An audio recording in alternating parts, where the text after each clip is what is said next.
ಭೌಗೋಳಿಕ ಮಾಹಿತಿ ವ್ಯವಸ್ಥೆಯ ಮೂಲಭೂತ ಅಂಶಗಳು ಈ ಒಂದು ವಿಷಯದ 2 ಅಂಕದ ಪ್ರಶ್ನೋತ್ತರಗಳೊಂದಿಗೆ 5 ಅಂಕದ ಪ್ರಶ್ನೆಗಳು ಮತ್ತು 10 ಅಂಕದ ಪ್ರಶ್ನೆಗಳೊಂದಿಗೆ ಸಂಕ್ಷಿಪ್ತ ಉತ್ತರಗಳನ್ನು ನೋಡೋಣ. ಮೊದಲಿಗೆ 2 ಅಂಕದ ಪ್ರಶ್ನೋತ್ತರಗಳು. ಮೊದಲ ಪ್ರಶ್ನೆ 1 ಭೌಗೋಳಿಕ ಮಾಹಿತಿ ವ್ಯವಸ್ಥೆ ಅಂತ ಇದೆ. ಇಲ್ಲಿ ಭೌಗೋಳಿಕ ಮಾಹಿತಿ ವ್ಯವಸ್ಥೆ ಎಂದರೆ ಭೌಗೋಳಿಕ ಅಥವಾ ಸ್ಥಾನಿಕ ದತ್ತಾಂಶವನ್ನು ನಮೂದಿಸುವ, ಸಂಗ್ರಹಿಸುವ, ಕಾರ್ಯನಿರ್ವಹಿಸುವ, ವಿಶ್ಲೇಷಿಸುವ ಮತ್ತು ಪ್ರದರ್ಶಿಸುವ ಒಂದು ವ್ಯವಸ್ಥೆಯಾಗಿದೆ.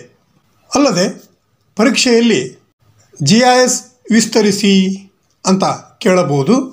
ಆಗ GIS ಎಂದರೆ ಜಿಯಾಗ್ರಫಿಕಲ್ ಇನ್ಫಾರ್ಮೇಷನ್ ಸಿಸ್ಟಮ್, ಅಂದರೆ ಭೌಗೋಳಿಕ ಮಾಹಿತಿ ವ್ಯವಸ್ಥೆ ಅಂತಂದು ಬರೆಯಬೇಕು. ಪ್ರಶ್ನೆ 2 ಜಾಗತಿಕ ಸ್ಥಾನೀಕರಣ ವ್ಯವಸ್ಥೆ ಅಂತ ಇದೆ. ಇದು ಉಪಗ್ರಹ ಆಧಾರಿತ ಸ್ಥಾನೀಕರಣ ಅಥವಾ ಸ್ಥಾನ ನಿರ್ಧಾರ ವ್ಯವಸ್ಥೆಯಾಗಿದ್ದು, ಅಕ್ಷಾಂಶ, ರೇಖಾಂಶ ಮತ್ತು ಎತ್ತರಕ್ಕೆ ಸಂಬಂಧಿಸಿದಂತೆ ಯಾವುದೊಂದು ಭೌಗೋಳಿಕ ಸ್ಥಾನವನ್ನು ನಿರ್ಧರಿಸುತ್ತದೆ ಮತ್ತು ನಿಖರವಾದಂಥ ಸಮಯದ ಮಾಹಿತಿಯನ್ನು ಒದಗಿಸುತ್ತದೆ. ಇದೇ ಜಾಗತಿಕ ಸ್ಥಾನೀಕರಣ ವ್ಯವಸ್ಥೆಯಾಗಿದೆ. ಇದಕ್ಕೆ ಸಂಬಂಧಿಸಿದಂತೆ ಪರೀಕ್ಷೆಯಲ್ಲಿ GPS ವಿಸ್ತರಿಸಿ ಅಂತ ಕೇಳಬಹುದು. ಆಗ GPS ಎಂದರೆ ಗ್ಲೋಬಲ್ ಪೊಸಿಷನಿಂಗ್ ಸಿಸ್ಟಮ್, ಜಾಗತಿಕ ಸ್ಥಾನೀಕರಣ ವ್ಯವಸ್ಥೆ ಅಂತ ಬರೆಯಬೇಕು. ಪ್ರಶ್ನೆ 3 ಭೂಗಣಿತ ಜಿಯೋಡೆಸಿ ಅಂತ ಇದೆ.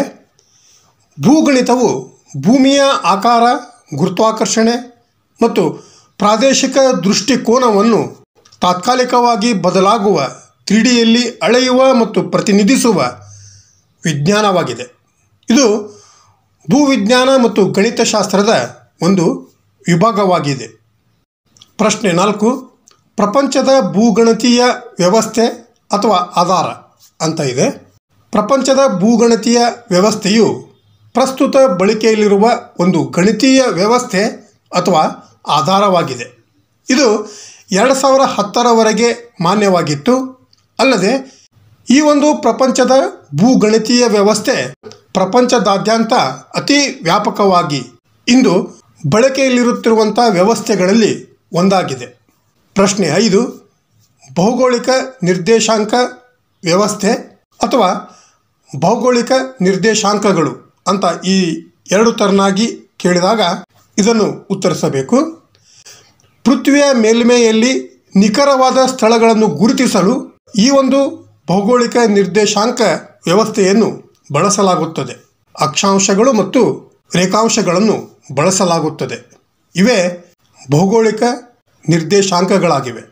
ಇಲ್ಲಿ ಪರೀಕ್ಷೆಯಲ್ಲಿ ಭೌಗೋಳಿಕ ನಿರ್ದೇಶಾಂಕಗಳು ಅಂತ ಕೇಳಿದಾಗ ಅಕ್ಷಾಂಶಗಳು ಮತ್ತು ರೇಖಾಂಶಗಳು ಭೌಗೋಳಿಕ ನಿರ್ದೇಶಾಂಕಗಳು ಆಗಿವೆ ಅಂತ ಬರೆಯಬೇಕು.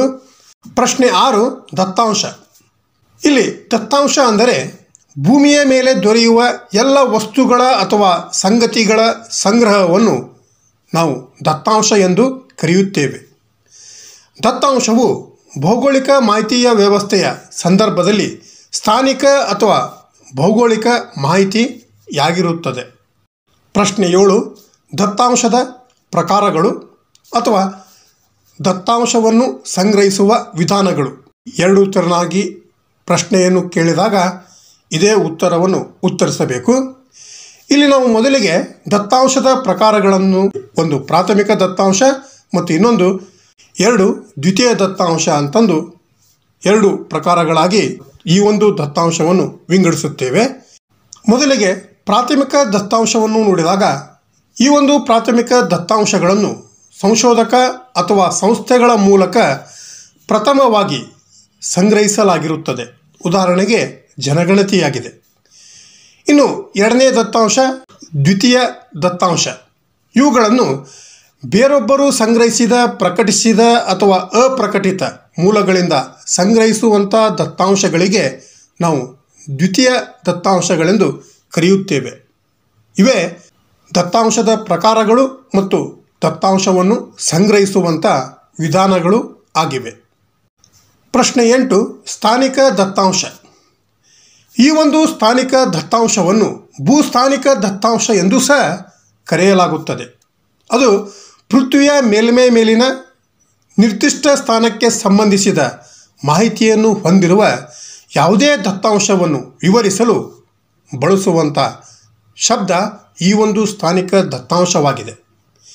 ಈ ಒಂದು ಸ್ಥಾನಿಕ ದತ್ತಾಂಶವನ್ನು ಬಿಂದು, ರೇಖೆ ಮತ್ತು ಬಹುಭುಜಾಕೃತಿ ಆಧಾರದ ಮೇಲೆ ವಿಶ್ಲೇಷಣೆ ಮಾಡಲಾಗುತ್ತದೆ.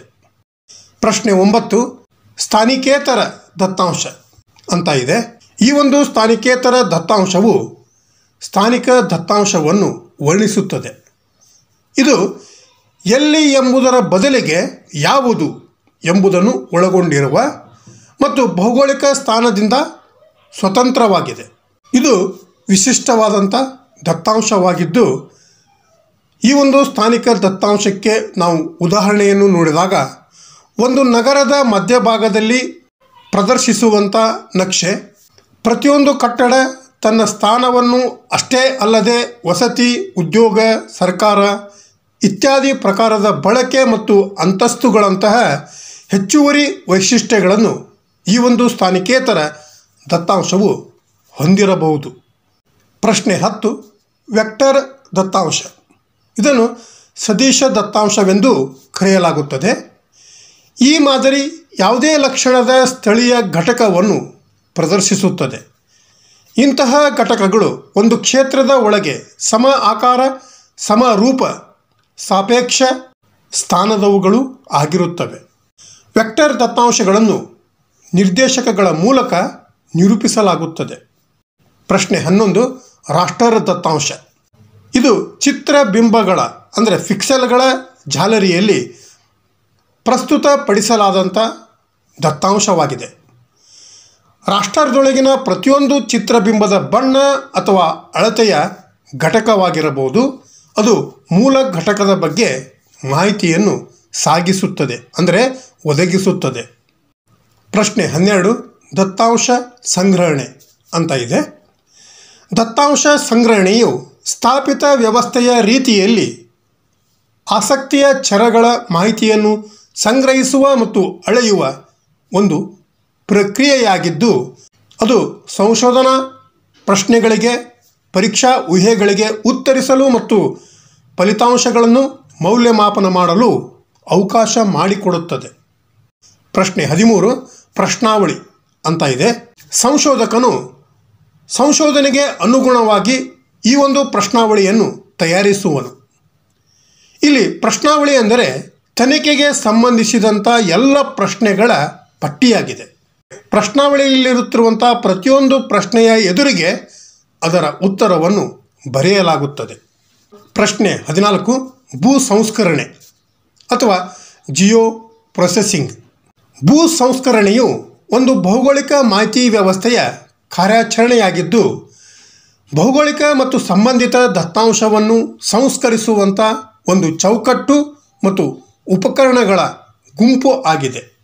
ಇದನ್ನು ಸ್ಥಾನಿಕ ವಿಶ್ಲೇಷಣೆ ಮಾಡಲು ಅಥವಾ ಸ್ವಯಂಚಾಲಿತ ರೀತಿಯಲ್ಲಿ ಭೌಗೋಳಿಕ ಮಾಹಿತಿ ವ್ಯವಸ್ಥೆಯ ದತ್ತಾಂಶವನ್ನು ನಿರ್ವಹಿಸಲು ಈ ಒಂದು ಭೂ ಸಂಸ್ಕರಣೆಯನ್ನು ಬಳಸಬಹುದು. ಪ್ರಶ್ನೆ 15 ದೃಶ್ಯೀಕರಣ. ಭೌಗೋಳಿಕ ಮಾಹಿತಿ ವ್ಯವಸ್ಥೆಯು ಅಂದರೆ GIS ಮುದ್ರಣ ಪ್ರತಿನಕ್ಷೆಗಳು, ಅಂಕಿ ಅಂಶಗಳ ಸಾರಾಂಶಗಳು, ಮಾದರಿ ರಚನೆ, ಪರಿಹಾರಗಳು ಮತ್ತು ಸ್ಥಾನಿಕ ಹಾಗೂ ಕೋಷ್ಟಕ ದತ್ತಾಂಶ ಎರಡಕ್ಕೂ ನಕ್ಷೆಗಳ ಚಿತ್ರಾತ್ಮಕ ಪ್ರದರ್ಶನವನ್ನು ಒದಗಿಸುತ್ತದೆ.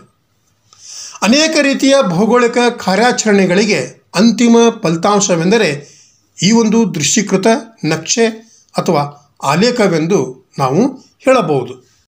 ಪ್ರಶ್ನೆ 16 ವಿಷಯಾಧಾರಿತ ನಕ್ಷೆಗಳು ಅಂತ ಇದೆ. ಅಂದರೆ ವಿಷಯಗಳ ಆಧಾರದ ಮೇಲಿಂದ ರಚಿಸಿದಂಥ ನಕ್ಷೆಗಳನ್ನು ನಾವು ವಿಷಯಾಧಾರಿತ ನಕ್ಷೆಗಳೆಂದು ಕರೆಯುತ್ತೇವೆ. ಅಲ್ಲದೆ ವಿಷಯ ಮತ್ತು ಭೌತಿಕ ಸ್ಥಳದ ನಡುವಿನ ಸಂಬಂಧವನ್ನು ವಿವರಿಸಲು ಈ ಒಂದು ವಿಷಯಾಧಾರಿತ ನಕ್ಷೆಗಳನ್ನು ಬಳಸಲಾಗುತ್ತದೆ. ಉದಾಹರಣೆಗೆ ಬೆಳೆ, ಜನಸಂಖ್ಯೆ, ಖನಿಜಗಳ ವಿತರಣೆಯನ್ನು ತೋರಿಸುವಂಥ ನಕ್ಷೆಗಳನ್ನು ವಿತರಣಾ ವಿಷಯಾಧಾರಿತ ನಕ್ಷೆ ಎಂದು ನಾವು ಕರೆಯುತ್ತೇವೆ. ಪ್ರಶ್ನೆ 17 ಭೂಸ್ವರೂಪ ನಕ್ಷೆಗಳು ಅಂತ ಇದೆ. ಈ ಒಂದು ಭೂಸ್ವರೂಪ ನಕ್ಷೆಗಳು ವಿವಿಧ ಭೂಸ್ವರೂಪಗಳನ್ನು ತೋರಿಸುತ್ತವೆ. ಸಾಮಾನ್ಯವಾಗಿ ಪರ್ವತ ಶಿಖರಗಳು, ಏರಿಳಿತ ಬೆಟ್ಟಗಳು, ಆಳವಾದ ಕಣಿವೆಗಳು ಮತ್ತು ಪೃಥ್ವಿಯ ಇತರ ಭೌತಿಕ ಲಕ್ಷಣಗಳನ್ನು ಈ ಒಂದು ಭೂಸ್ವರೂಪ ನಕ್ಷೆಗಳು ಒಳಗೊಂಡಿರುತ್ತವೆ. ಭೂಸ್ವರೂಪ ನಕ್ಷೆಗಳು ಭೂ ಮೇಲ್ಮೈ ಲಕ್ಷಣಗಳನ್ನು ವಿವರಿಸುವಂಥ ನಿರ್ದಿಷ್ಟ ಪ್ರದೇಶದ ಇಳಿಜಾರು, ತಗ್ಗು ಮತ್ತು ಎತ್ತರದಲ್ಲಿನ ವ್ಯತ್ಯಾಸವನ್ನು ಪ್ರತಿನಿಧಿಸುವಂಥ ನಕ್ಷೆಗಳಾಗಿವೆ. ಪ್ರಶ್ನೆ 18 ಸಂಚಾರ ಮಾರ್ಗಗಳ ನಕ್ಷೆಗಳು.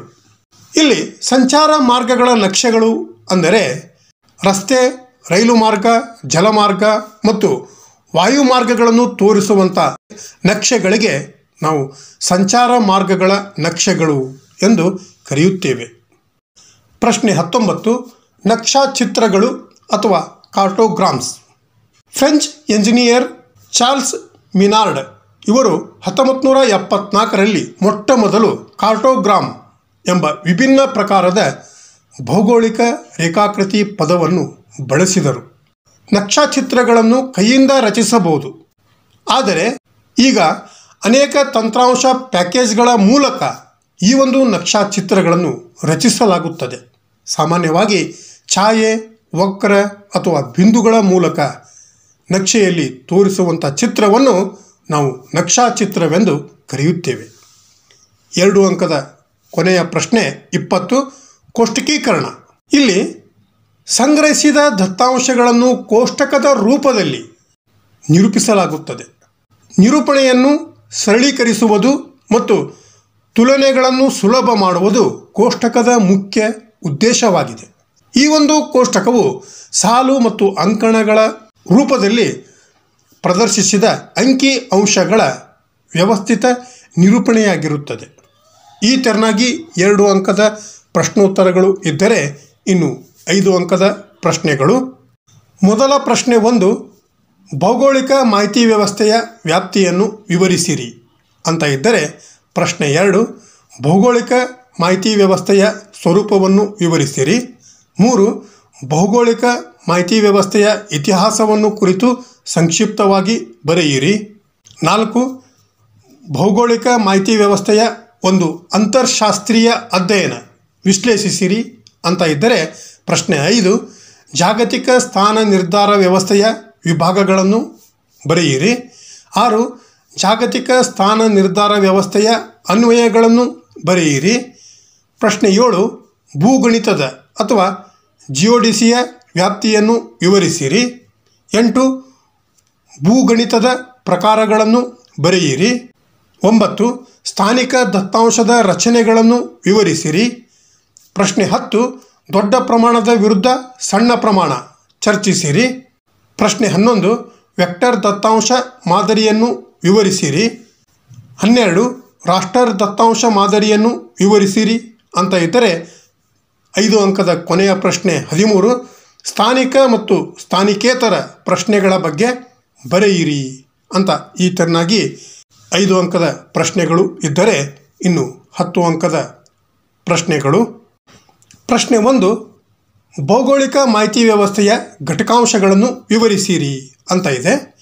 ಇಲ್ಲಿ ಭೌಗೋಳಿಕ ಮಾಹಿತಿ ವ್ಯವಸ್ಥೆಯ ಘಟಕಾಂಶಗಳೆಂದರೆ 1 ಗಣಕಯಂತ್ರದ ಯಂತ್ರಾಂಶ, 2 ಗಣಕಯಂತ್ರದ ತಂತ್ರಾಂಶ, 3 ಬಳಕೆದಾರ ಅಥವಾ ಜನರು, 4 ದತ್ತಾಂಶ ಮತ್ತು 5 ಕಾರ್ಯವಿಧಾನವಾಗಿದೆ. ಇವು 5 ಭೌಗೋಳಿಕ ಮಾಹಿತಿ ವ್ಯವಸ್ಥೆಯ ಘಟಕಾಂಶಗಳಾಗಿವೆ. ಇವುಗಳನ್ನು ನೀವು ಪರೀಕ್ಷೆಯಲ್ಲಿ ವಿವರಿಸಬೇಕು. ಪ್ರಶ್ನೆ 2 ಭೌಗೋಳಿಕ ಮಾಹಿತಿ ವ್ಯವಸ್ಥೆಯ ಕಾರ್ಯಗಳನ್ನು ವಿವರಿಸಿರಿ ಅಂತ ಇದೆ. ಇಲ್ಲಿ ಭೌಗೋಳಿಕ ಮಾಹಿತಿ ವ್ಯವಸ್ಥೆಯ ಕಾರ್ಯಗಳು ಯಾವುವು ಅಂತ ನೋಡಿದಾಗ 1 ಆಗಮನ ಅಥವಾ ಆದಾನ, 2 ಕುಶಲ ನಿರ್ವಹಣೆ, 3 ನಿರ್ವಹಣೆ, 4 ಪ್ರಶ್ನೆ, 5 ವಿಶ್ಲೇಷಣೆ ಮತ್ತು 6 ದೃಶ್ಯೀಕರಣ. ಈ 6 ಕಾರ್ಯಗಳು ಭೌಗೋಳಿಕ ಮಾಹಿತಿ ವ್ಯವಸ್ಥೆಯ ಕಾರ್ಯಗಳಾಗಿವೆ. ಪ್ರಶ್ನೆ 3 ಭೌಗೋಳಿಕ ಮಾಹಿತಿ ವ್ಯವಸ್ಥೆಯ ಗುಣಗಳು ಮತ್ತು ಅವಗುಣಗಳನ್ನು ವಿವರಿಸಿರಿ ಅಂತ ಇದೆ. ಇಲ್ಲಿ ಭೌಗೋಳಿಕ ಮಾಹಿತಿ ವ್ಯವಸ್ಥೆಯ ಗುಣಗಳು ಯಾವುವು ಅಂತ ನೋಡಿದಾಗ 1 ದತ್ತಾಂಶ ಏಕೀಕರಣ, 2 ದತ್ತಾಂಶ ದೃಶ್ಯೀಕರಣ, 3 ಸ್ಥಾನಿಕ ವಿಶ್ಲೇಷಣೆ, 4 ಸುಧಾರಿತ ಯೋಜನೆ ಮತ್ತು ನಿರ್ಧಾರ ಮಾಡುವಿಕೆ, 5 ಸಮರ್ಥ ಸಂಪನ್ಮೂಲ ನಿರ್ವಹಣೆ, 6 ಹೆಚ್ಚಿದ ಉತ್ಪಾದಕತೆ ಮತ್ತು 7 ವರ್ಧಿತ ಸಹಯೋಗ. ಇವು ಭೌಗೋಳಿಕ ಮಾಹಿತಿ ವ್ಯವಸ್ಥೆಯ ಗುಣಗಳು. ಆದರೆ ಇನ್ನು ಅವಗುಣಗಳು: 1 ವೆಚ್ಚದಾಯಕ, ಅಂದರೆ ಈ ಒಂದು ಭೌಗೋಳಿಕ ಮಾಹಿತಿ ವ್ಯವಸ್ಥೆಯು ವೆಚ್ಚದಾಯಕವಾದದ್ದಾಗಿದೆ ಅಂತ ಅರ್ಥ. 2 ತಾಂತ್ರಿಕ ಮತ್ತು ಪರಿಣಿತ ಸಿಬ್ಬಂದಿಗಳನ್ನು ನೇಮಿಸಿಕೊಳ್ಳುವುದು, ಇದು ಒಂದು ಸವಾಲು ಆಗಿದೆ.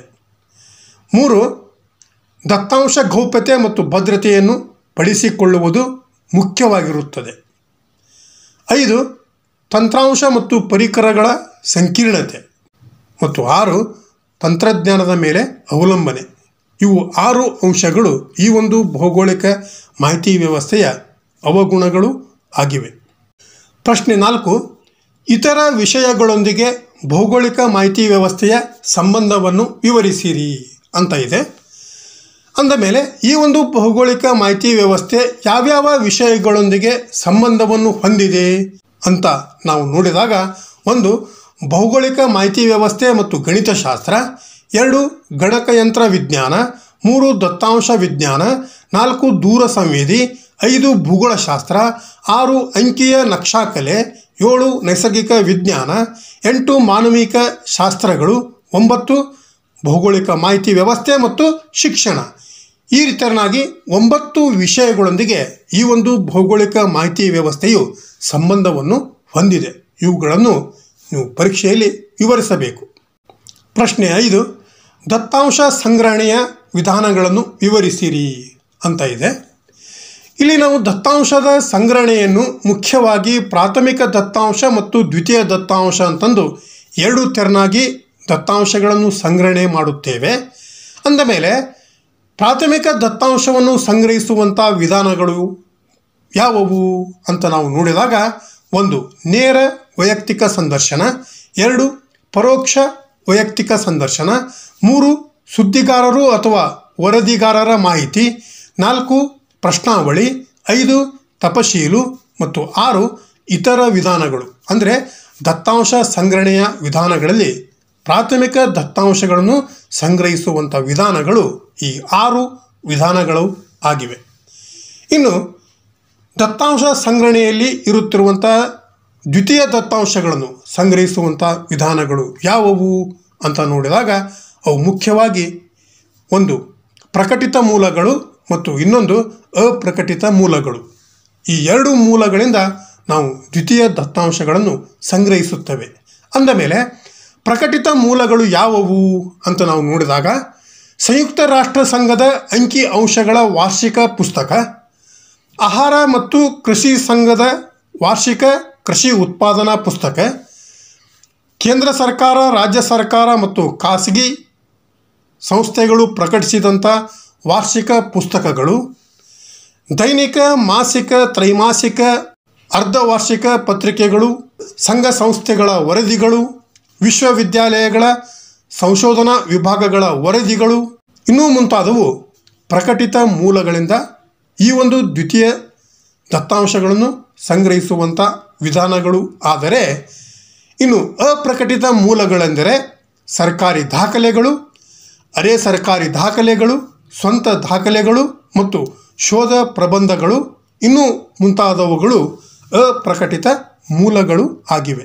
ಈ ತೆರನಾದಂಥ ವಿಧಾನಗಳು ದತ್ತಾಂಶ ಸಂಗ್ರಹಣೆಯ ವಿಧಾನಗಳು ಆಗಿವೆ. ಪ್ರಶ್ನೆ 6, ದತ್ತಾಂಶ ಮಾದರಿಯ ಪ್ರಕಾರಗಳನ್ನು ವಿವರಿಸಿರಿ ಅಂತ ಇದೆ. ಇಲ್ಲಿ ದತ್ತಾಂಶದ ಮಾದರಿಯ ಪ್ರಕಾರಗಳು ಮುಖ್ಯವಾಗಿ 2 ಇವೆ. 1 ವೆಕ್ಟರ್ ದತ್ತಾಂಶ ಮಾದರಿ ಮತ್ತು ಇನ್ನೊಂದು 2 ರಾಸ್ಟರ್ ದತ್ತಾಂಶ ಮಾದರಿ. ಇವುಗಳನ್ನು ವಿವರಿಸಬೇಕು. ಇನ್ನು ಪ್ರಶ್ನೆ 7, ದತ್ತಾಂಶ ಸಂಗ್ರಹಣೆಯ ಗುಣ ಮತ್ತು ಅವಗುಣಗಳನ್ನು ವಿವರಿಸಿರಿ ಅಂತ ಇದೆ. ಮತ್ತು 10 ಅಂಕದ ಕೊನೆಯ ಪ್ರಶ್ನೆಯಾದಂಥ 8 ವಿಷಯಾಧಾರಿತ ನಕ್ಷೆಗಳ ವಿಧಗಳನ್ನು ವಿವರಿಸಿರಿ ಅಂತ ಈ ತೆರನಾಗಿ ಪ್ರಶ್ನೆಗಳಿದ್ದು ಶುಭವಾಗಲಿ ಎಂದು ಹಾರೈಸುತ್ತಾ ಮುಂದಿನ ಕ್ಲಾಸಿನೊಂದಿಗೆ ಮತ್ತೆ ಭೇಟಿಯಾಗೋಣ. Thank you.